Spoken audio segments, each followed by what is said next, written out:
사랑하는 영락교회 지체들에게 주 안에서 평화의 인사를 전합니다. 오늘은 8월 15일 토요일입니다. 오늘의 묵상 본문은 잠언 12장 1절로 28절까지의 말씀입니다. 오늘 본문 말씀 12장 1절부터의 말씀은 이렇게 시작합니다. 훈계를 좋아하는 자는 지식을 좋아하거니와 징계를 싫어하는 자는 짐승과 같으니라. 짐승과 같으니라 이렇게 이야기했지만 이것이 본문에 많이 나오는 바르라는 말입니다. 미련함과 같다, 미련한 자와 같다라는 것이죠. 훈계를 좋아하는 것이 지식을 좋아하는 거고 징계를 싫어하는 것은 어리석음이다 라는 이야기입니다. 잠언이 거듭해서 증거하고 있는 잠언의 가르침의 핵심 중에 하나죠. 하나님이 솔로몬에게 축복할 때 7가지의 축복 가운데 하나가 자식처럼 징계를 하겠다라는 것이었습니다. 하나님이 사랑하는 자식이기 때문에 사랑하는 자식에게는 아버지의 훈계와 징계가 따를 수밖에 없는 것이죠. 그 징계가 있기 때문에 우리는 주 안에서 바른 길을 가게 된다고 믿습니다. 예전에 한국에 있을 때 한 목사님이 계신데 아주 훌륭하게 목회를 잘 인도하시는 그런 목사님이셨어요. 그래서 존경받고 아주 영향력 있는 목사님이셨습니다.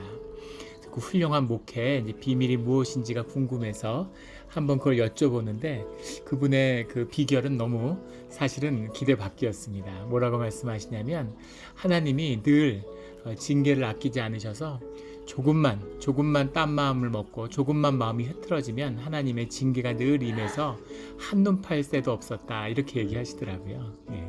그것이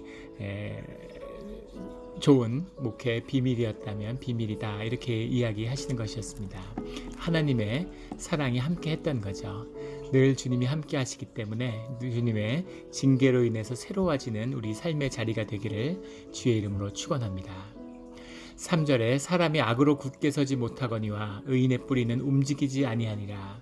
오늘 본문 가운데 의인의 뿌리라는 표현들이 나오는데 악이라는 것이 굳게 서지 못한다. 악으로 굳게 서지 못한다. 사람이 악도 힘을 내죠. 사람이 위악을 하는 이유는 악에서 힘이 나오기 때문입니다. 그런데 이 악의 힘의 문제는 뭐냐면 악이라는 것은 본질적으로 하나님의 결핍을 의미하기 때문입니다. 하나님이 결핍되었다는 것은 그 삶의 조화와 질서가 결핍되어 있다는 뜻이죠. 그 말은 삶이 분열된다는 뜻입니다. 우리의 육신과 심령이 우리의 마음이 계속 분열하는 것이죠.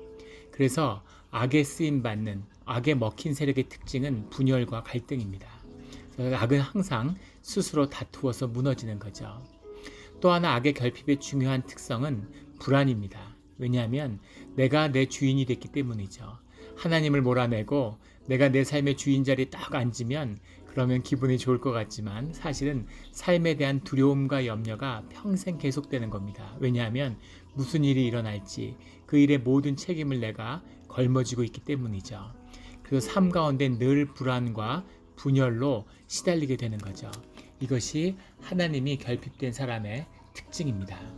그래서 그런 악의 힘을 얻어서 굳게 서지 못하는 거죠. 서는 것처럼 보이지만 힘이 있어서 일어나는 것처럼 보이지만 결국은 분열하고 흔들리고 그 끝은 멸망으로 이르게 되는 것입니다.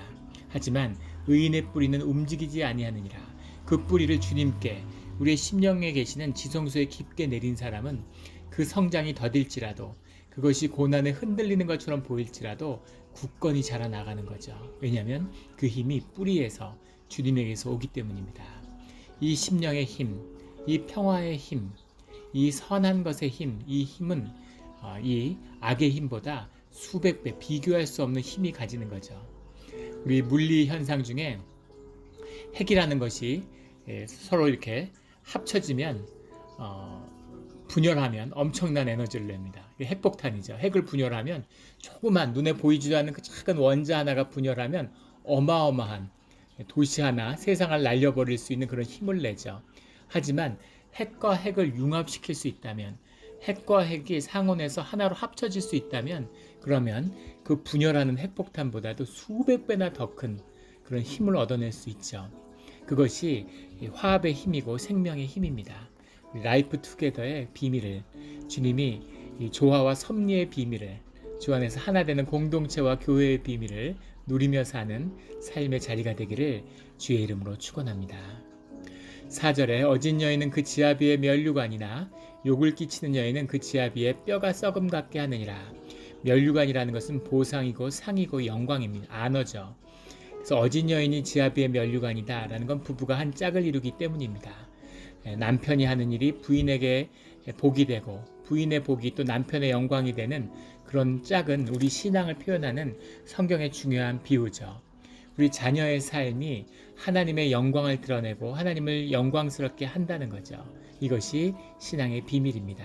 그런데 악에 사로잡히고 악을 행하는 자들, 그런 자들은 뼈가 썩음같이 된다. 지아비의 뼈가 썩는 것과 같다라는 겁니다. 그것이 얼마나 악하고 나쁜 것인지를 말씀해 주고 있는 것이죠. 늘 주님께 면류관을 받는, 면류관이 예약되어 있는 거죠. 그 면류관을 탐을 내고 그 면류관을 기대하고 바라는 그런 우리 신앙의 자리가 되기를 주의 이름으로 축원합니다. 8절에 사람은 그 지혜대로 칭찬을 받으려니와 마음이 굽은 자는 멸시를 받으리라. 중요한 것은 그 지혜대로라는 말입니다. 지혜대로라는 말은 지혜의 분량에 따라라는 얘기죠. 굉장히 중요한 의미가 있는데 우리가 신앙생활을 한다는 것, 하나님의 은혜로 하나님께 구원받았다. 이것이 신앙의 전부가 아니라는 겁니다. 우리 개혁교회 신앙이 타락해서 이 구원파, 이단에 구원론이 들어와서 무슨 구원의 확신 이런 말도 안 되는 교리를 가리키고 구원파가 만들어낸 거죠. 내가 확신이 있던 없던 그게 무슨 의미가 있습니까? 중요한 것은 주님이 우리를 구원하시고 주님의 구원이 우리에게 임하는 것이죠. 그리고 그 구원에 속한 자는 그 구원을 이루어가는 것입니다. 믿음에 따라 그 믿음이 자라나야 되는 거죠. 생명은 자라납니다. 우리의 키가 자라나는 것처럼 생명이라는 건 자라나게 돼 있죠. 자라나는 성장이 멈춘 것, 이것이 죽음입니다. 생명에게서는 더 이상 성장이 없는 것, 죽음이 없는 것이 죽음이죠. 끊임없는 죽음과 새롭게 되는 새로운 생명이 탄생하는 것, 이것이 생명과 성장의 비밀입니다. 그래서 생명은 자라나야 되는데 그 생명이 자라나는 것이 우리 신앙의 중요한 이유라는 겁니다. 주님의 은혜와 우리의 영생 가운데 담을 수 있는 그 축복을 담는 그릇을 이루어가는 것, 견고하고 큰 그릇을 만들어 가야 되는 거죠. 이것이 우리가 세상의 고난 가운데 이 광야의 길을 걸어가는 비밀입니다. 우리가 이 땅에서 많은 고난과 어려움을 겪지만 그럼에도 주님의 은혜로 주님과 함께하는 비밀을, 주님께 의지하고 주님께 복받는 비밀을 배워가는 거예요. 그것을 따라서 우리의 지혜가 자라나는 거죠. 우리의 생명이 자라나는 겁니다. 그 구원의 비밀을 모르는 자들이 그 이단 같은 데 속아서 뭐 한 번 고백하면 구원받은 것처럼 우리 에베소서에 나오는 구원의 확신은 그런 게 아닙니다. 그 시대에는 로마 시대 때 하나님을 믿는다고 고백하면 사자밥이 되는 그 순간에 나오는 고백이죠. 내가 믿는다고 고백하면 죽는데 그 고백을 생명과 바꾸는 그것이 신앙이라는 거죠. 지금 우리가 현대를 살면서 고백하는 게 무슨 의미가 있겠습니까? 우리의 삶 가운데서 주님의 생명이 자라나는 것, 그것이 우리 신앙의 비밀인 것이죠. 그래서 신앙은 자라나야 됩니다. 말씀을 자라나야 되는 거죠. 말씀을 먹고 더 깊은 말씀을 듣고 더 깊이 말씀과 하나 되는 그 훈련 과정 가운데 자라나야 되는 거죠. 이것이 지혜대로 칭찬을 받는다의 의미입니다. 평생 세상에 속해서 방탕하게 살았는데 죽기 전에 구원받았다. 아주 불쌍하고 비참한 구원입니다. 구원이 비참한 것이 아니라 그 구원을 받는 사람이 비참한 거죠. 하나님을 일찍 영접해서 저는 30살에 주님을 영접했는데 삶 가운데 늘 안타까움이 있어요. 20대, 10대에 주님을 영접했다면 얼마나 좋았을까, 얼마나 삶이 복됐을까 하는 그런 깊은 아쉬움이 있습니다. 그래서 그런 믿음과 신앙의 가정에서 자란 그런 청년들이나 그런 신앙하에 집사님, 장로님 이런 분들을 뵈면 얼마나 부러운지 모릅니다. 이것이 지혜대로 칭찬을 받는 생명의 비밀이죠. 우리 생명이 자라남에 따라 그 지혜의 분량이 자라남에 따라 주님의 더 큰 칭찬을 받는 삶의 자리가 되기를 주의 이름으로 축원합니다. 9절에 비천히 여김을 받을지라도 종을 부리는 자는 스스로 높은 채하고도 음식이 핍절한 자보다 나으니라. 비천히 여김을 받을지라도 종을 부리는 자라는 건 사람들이 몰라보더라도 그 안에 실력을 갖춘 자죠. 종을 부린다는 얘기는 권세도 있고 부가 있는 거죠. 그러니까 사람을 부릴 수 있겠죠. 근데 사람들은 그 사람이 모르니까 비천히 여김을 받는 겁니다. 아무 상관이 없는 거죠. 사람이 뭐라 그러든 자기 삶에 내실을 가진 자다라는 겁니다. 지혜 있는 자는. 그런데 어리석은 자들은 스스로 높은 체하고도 음식이 핍절한 자와 겉으로 높고 겉으로는 의리의리해 보이는 것 같은데 사실은 음식이 핍절하다는 건 가장 비참한 상태죠. 먹는 것도 제대로 먹지 못하는 그런 자보다 훨씬 낫다. 세상에서 높음을 받는 게 아무 의미가 없고 네 안에 지혜를 갖추고 삶의 내실을 갖추는 것이 훨씬 더 귀한 것이다 라는 이야기죠.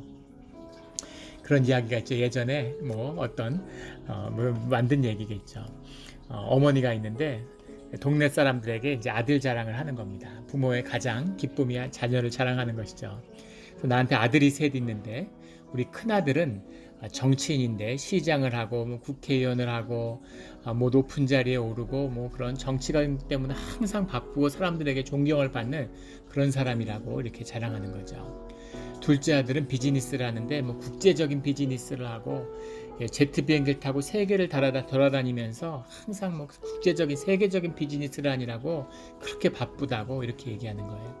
그러니까 와 대단하구나. 사람들이 물어보는 거죠. 막내 아들은 뭘 합니까? 이러니까 막내 아들은 우리 동네에서 조그만 가게를 하나 하고 있다고 이렇게 얘기하는 거죠. 그러니까 사람들이 놀라서 아니 큰아들하고 둘째 아들은 그렇게 높은 사람이 크게 됐는데 막내 아들은 왜 그렇습니까? 라고 물어보니까 어머니가 깜짝 놀라면서 그런 말 하지 말라고 우리 막내 때문에 우리 온 가족이 먹고 산다 이렇게 얘기를 하더라는 거죠. 겉으로 보기엔 번지르하고 겉으로 그럴듯해 보이지만 사실은 속이 빈 거죠. 한국에서 최다선 의원을 하는 국회의원이 나이가 많아서 90이 넘어가서 이렇게 돌아가시는데 유언처럼 인터뷰하는 기사를 본 적이 있어요. 근데 그분이 뭐라고 얘기하냐면 최다선 의원 수십 년 동안 국회의원을 했는데 그분이 정치는 허업이라고 이렇게 얘기를 하더라고요. 비즈니스 하는 건 실업이라고 그러잖아요. 내실, 열매실자죠. 허업이라는 거, 껍데기라는 거죠.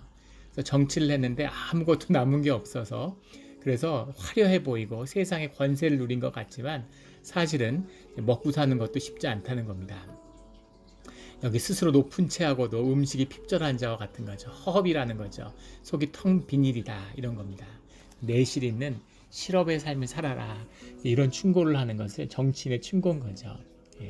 사람들이 세상에서 높아지는 것, 사람들이 눈에 띄는 것, 높임받는 것 이런 걸 좋아하는데 그런 것이 다 헛되다는 겁니다.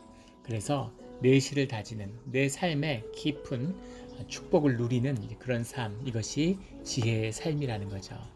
늘 세상이 무엇라 하던 내실을 누리는 우리 성도님들이 되시기를 주의 이름으로 축원합니다. 10절에 의인은 자기의 가축의 생명을 돌보나 악인의 긍휼은 잔인이니라. 이게 무슨 말일까요? 의인은 자기의 가축의 생명을 돌보나 선한 목자는 양을 위해 목숨을 바친다 이렇게 주님이 말씀하시죠. 목자에 비유하는데 자기의 가축이라는 거죠. 목자의 가축이기 때문에 그 가축의 생명을 돌보는 것이 의인, 하나님의 사람의 하나님의 섭리의 특징이라는 겁니다. 하나님은 주의 자녀를 돌보시는 거죠. 그 생명을 돌보시는 겁니다. 그런데 악인의 긍휼은 잔인이라. 긍휼이라 악인의 긍휼. 긍휼이란 말의 원뜻이 락함인데 락함의 뜻은 내장입니다. 우리 속에 내장, 위장 같은 장을 얘기하는 거예요. 대장 같은. 거기에 영혼이 있다고 믿었기 때문에 락함을 심령과 시몬과 같은 뜻으로 썼습니다. 유대인들은. 근데 그 시몬에서 우리의 감정과 긍휼이 나오기 때문에 이 락함이라는 말에는 긍휼함, 컴패션 이런 뜻이 들어있어요. 그런데 이 악인의 가장 긍휼히 여김, 악인이 그 가장 시몬의 세계의 그 중심에는 뭐냐면 잔인이라는 거죠. 잔혹함이 있다는 겁니다. 이것이 악의 비밀이라는 거예요. 악이 로또를 당첨시켜주는 것, 이것은 주님의 성령의 역사가 아니라 악령의 역사죠. 그런데 악령의 역사가 있기 때문에 그런 사건이 벌어집니다. 정말 악하죠. 로또의 1등 당첨금이 심지어 작년에는 2빌리언에 육박하는 뭐 빌리언이 쉽게 넘어가는 뭐 500 밀리언 이렇죠. 1등 상금이. 2등 상금은 10만 불도 안 된다고 그래요. 1등에 몰아주는 거죠. 그게 훨씬 더 사람을 유혹하는 힘이 강하다는 걸 이렇게 실험적으로도 증명이 된답니다. 그래서 대부분의 사람들한테 돈을 안 받는데 수억 개의 사람들의 그걸 돈을 모아가지고는 그 일부를 한 사람한테 주고 나머지를 가져가는 거죠. 그런데 로또의 1등 당첨될 확률은 번개를 연속해서 9번 맞을 확률보다 낮답니다. 번개 맞는 거 본 적 있으세요? 번개를 한 번 맞는 걸 보는 것도 쉽지 않죠, 일생에. 그런데 번개를 연속 9번 맞는다는 건 사실상 불가능에 가까운 일이라는 거예요. 그런데 항상 당첨자가 나오죠. 둘 중에 하나입니다. 그게 조작이거나 아니면 악령의 도움이 있는 거죠. 그 우연이 실현되기 위해서는 영의 역사가 있어야 되는 거죠. 그런데 그 사람이 잘 되라고 그 사람한테 긍휼이 있어서 그렇게 하는 것이 아니라 그 악인의 중심에는 그걸 써먹고 그 사람을 통해서 세상을 미혹하는 그런 것에 쓰임받는 게 전부인 거죠. 그래서 로또에 당첨된 사람들의 삶이 다 비참해지는 비밀은 바로 이 악령의 역사가 있기 때문입니다. 이것이 악인의 긍휼은 잔인이라 하는 말씀의 비밀이죠. 그래서 세상에 악한 것도 영적인 권세가 있기 때문에 세상에 축복을 줍니다. 세상에 자기 영혼을 팔면은 세상에서 출세를 해요. 그런데 그 끝은 비참함이라는 거죠. 그 끝은 정말 비참한 것입니다. 전에 삼성그룹에 근무하는 그런 고위 인사가 자살하는 사건이 있었죠. 왜 자살을 했는지 이제 도저히 이해할 수가 없으니까 이제 수사를 하는데 그 통장에서 뭐 백수십억의 잔고에 돈이 남아 있었다는 거죠. 그리고 직책도 높고, 근데 그 안에서 경쟁이 치열한데 그 경쟁에서 밀리니까 그 스트레스 때문에 목숨을 끊었다는 거예요. 근데 삼성에서 근무하던 그런 고위 근무하는 집사님한테 얘기를 들었는데 충분히 이해한다 이렇게 얘기하더라고요. 어떤 분위기였는지 어떤 마음이었을지 그 죽고 싶은 마음은 이해가 된다 이렇게 얘기하시더라고요. 그런데 뭐 경쟁을 하는 건 좋은 부분이 있죠. 그래서 발전이 있고 또 경쟁에서 질 수도 있고 이길 수도 있는 겁니다. 문제는 졌다고 해서 목숨을 끊는다는 건 무언가 단단히 악의 세력에 속은 것이죠. 그것은 심적으로 깊은 문제가 있는 것이죠. 그것을 이야기하는 겁니다. 어떤 마음이었기에 어떤 힘으로 왔기에 그 실패가 목숨을 내버리는 그런 일이 되었을까 하는 거죠. 이 중심에는 악인의 긍휼, 잔인함이 있기 때문입니다. 그래서 세상의 복을 보고 따라가면 안 되는 거죠. 주님을 따라가는 자신의 양을 돌보는 목자를 따라가야 되는 거죠. 주님 안에서 늘 주님의 긍휼을 선한 긍휼을 맛보는 우리가 되기를 주의 이름으로 축원합니다. 11절에 자기의 토지를 경작하는 자는 먹을 것이 많거니와 방탕한 것을 따르는 자는 지혜가 없느니라. 방탕한 것이라는 건 레키임이라는 말인데 무가치한 것이에요. 가치 없는 것을 따르는 자는 지혜가 없느니라. 무인도에 버려졌는데 다이아몬드 반지를 갖고 있으면 무슨 의미가 있겠습니까? 그때는 물이나 음식이 있어야 되는 거죠. 자기의 토지를 경작하는 자라는 게 의미심장한 거죠. 사람이 어떻게 자기의 토지를 가질 수 있습니까? 이건 사실은 거짓이죠. 사람들이 문서를 교환하고 사람들끼리 자기 집이라는 관념을 만들어낸 거지 사람이 어떻게 땅을 소유할 수가 있어요? 땅을 어떻게 소유합니까? 소유가 뭔가요?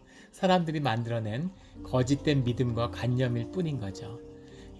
땅이 있는데 집을 졌는데 그게 내 집일까요? 땅이 지진이 나서 집이 무너지면 어떻게 되는 겁니까? 그 집이 무너진 게 문제가 아니라 그 집에 대한 보상, 땅에 대한 보상은 어떻게 되나요? 사람이 땅을 보유한다는 것, 땅이 어디까지가 내 것입니까? 땅을 소유한다는 것 자체가 말도 안 되는 소리죠. 그래서 사람들이 그냥 이걸 내 땅으로 하고 그 관념을 만들어내서 사람들이 자기의 땅이라고 서로 속이는 걸 믿어주는 거죠. 돈의 관세처럼 종이에다 잉크를 써서 채워서 이거가 가치 있다고 서로 다 믿어주니까 가치가 있다고 그 통용되는 것이죠. 사람들의 심령과 믿음의 힘일 뿐입니다. 그 투사일 뿐이죠. 사람이 땅을 소유할 수 없죠. 그런데 성경은 사람이 땅을 소유할 수 있다고 가르치는 거예요. 그리고 그 땅을 주님이 분깃으로 주신다고 말씀하시는 겁니다.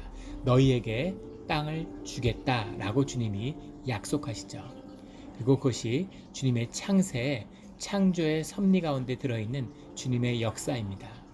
그래서 우리가 땅을 차지하고 다스릴 수 있는 생명의 권세를 주시기 위해서, 그것을 우리가 갖게 하기 위해서 주님이 우리를 인도해 주시는 거죠. 그 땅을 진정 소유한 자는 땅을 다스릴 수 있는 거죠. 땅의 모든 축복을 우리가 갖게 되는 겁니다.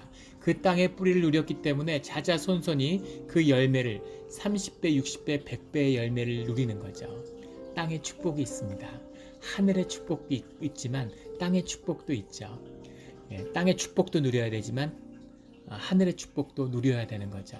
땅의 축복을 주님이 약속하세요. 그 축복, 그 땅에 살기 때문에 그 땅을 다스리고 축복받는 비밀, 이 비밀들을 유대인들이 차지하는 것이죠.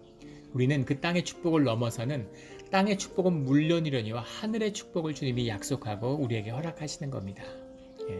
자기의 토지를 경작하는 자, 그 비밀이 있어야 되는 거죠. 그 비밀이 풀리는 우리 성도님들의 삶이 되기를. 그 자기의 토지를 경작하는 자는 12절에 나오는 그 뿌리로 말미암아 결실하느니라. 뿌리에서 열매가 나기 때문에, 땅에서 열매가 나기 때문에 승승장구하는 거죠. 그것이 형통의 비밀입니다. 14절에 사람의 입의 열매로 말미암아 복록에 족하며, 이스밭, 토부 이런 말이, 토부가 선하다 이런 것인데 선한 것으로 채운다라는 겁니다. 입의 열매로 말미암아, 우리가 하나님의 선한 말씀을 전하고 우리가 선한 권면을 하는 것에 따라서 그 선한 열매를 삶에 채우게 된다는 거죠. 이것이 영의 비밀이고 말씀의 비밀입니다. 반대로 16절에 보면 미련한 자는 당장 분노를 나타내거니와 슬기로운 자는 수욕을 참느니라. 이것은 23절의 말씀과 통하죠. 슬기로운 자는 지식을 감추어도 미련한 자의 마음은 미련한 것을 전파하느니라. 슬기로운 자는 지식을 감추고 수욕을 참는다는 거죠. 우리 동양에 보면 화강동진 장자 같은 데 나오는 무슨 보강지 이런 거죠. 보강, 빛을 갖추다는 뜻도 있지만 빛을 감춘다는 뜻이 다 들어있는 중의적인 표현입니다. 빛과 실력을 갖추면서도 그것을 세상에 감추는 것이 동양의 지혜죠. 이 지혜가 동양에 있는데 중국의 등소평이 죽으면서 100년 동안 미국에 맞서지 말라고 그렇게 유언을 남겼다고 하죠. 그런데 그 유언을 채 30년을 못 지키고 중국이 길을 잃었습니다. 그래서 자기의 막 야욕을, 욕심을, 탐욕을 드러내고 힘을 막 휘두르니까 전 세계로부터 미움을 받고, 지금 같아서 이런 모양이면 중국은 절대 세계의 리딩 국가가 될 수 없죠. 왜 그럴까요? 그 지혜를 알지만 그 지혜를 살 수 없는 것이요. 자신의 탐욕과 욕심이 너무 크기 때문입니다.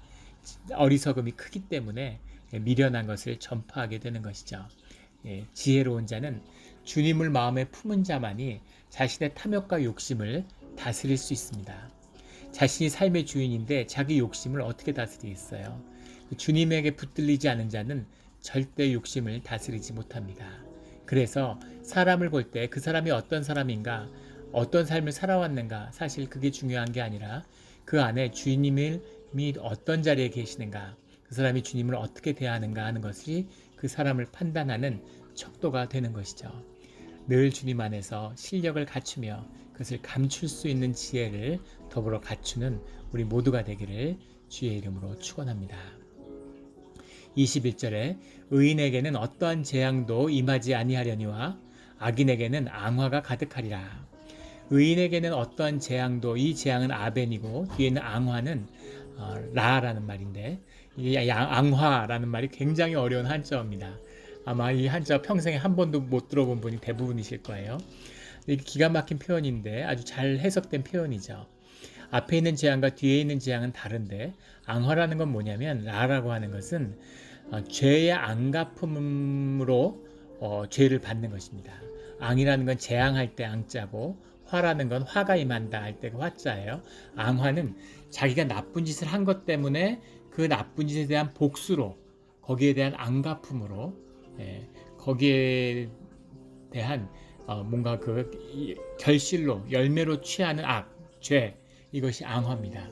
그래서 악인은 죄를 짓기 때문에 그 죄의 열매가 삶에 가득하다는 거죠. 근데 의인은 주님에게 속한 자이기 때문에 의인이라고 해서 악을 전혀 행하거나 죄를 한 번도 짓지 않았다는 것이 아니죠. 하지만 주님의 임재 가운데 있기 때문에 그 재앙을 피할 수 있다는 것이죠. 이것이 주의 자녀의 비밀입니다. 주님 안에서 가장 무서운 형벌은 주님에게 무관심 가운데 자신이 지은 삶의 열매를 다 취하는 거죠. 그 삶의 끝은 죽음이고 멸망일 수밖에 없겠죠. 주님의 은혜와 보호하심이 있어야 되는 거죠. 25절에 근심이 사람의 마음에 있으면 그곳으로 번뇌하게 되나 선한 말은 그것을 즐겁게 하느니라. 선한 말이라는 말이 디바르 토브라는 말인데, 토브는 우리가 너무 많이 나오는 말이 성경에서 선한 말이죠. 근데 이 디바르라는 말은 사실 정확한 디바르 토브 하면 신성한 약속, 위로의 말입니다. 주님이 주시는 약속이에요. 구원의 약속이죠. 그래서 근심이 사람 마음에 있으면 그 사람의 마음속에 어려움이 있기 때문에, 환경에 어려움이 있기 때문에 근심이 생겨나는 거죠. 그럴 때 하나님의 말씀, 하나님의 신성한 약속, 언약이 있으면 그러면 그 근심되는 상황, 그것을 바꿀 수 있다는 거죠. 그것이 즐거움이 된다는 겁니다. 그 삶에 대한 소망과 꿈이 삶을 이끄는 거죠. 엄마가 자녀를 받았는데 축복의 자녀를 하나님이 약속하신 거예요. 그래서 그 자녀를 어려움 가운데 기쁨으로 키워가는 거죠. 이것이 디바르 토브입니다. 하나님의 말씀이라는 것. 말씀을 매일 읽고 묵상하는데 도대체 이 말씀이 나한테 무슨 의미가 있을까? 그 말씀이 우리를 살리는, 우리의 심령을 살리는, 우리의 생명을 키워가는 영의 양식이고 우리 삶의 뿌리인 것이죠. 그 선한 말씀을 만나서 이 어려운 때 광야의 고난을 이기는 우리 성도님들이 되시기를 주의 이름으로 축원합니다. 아멘.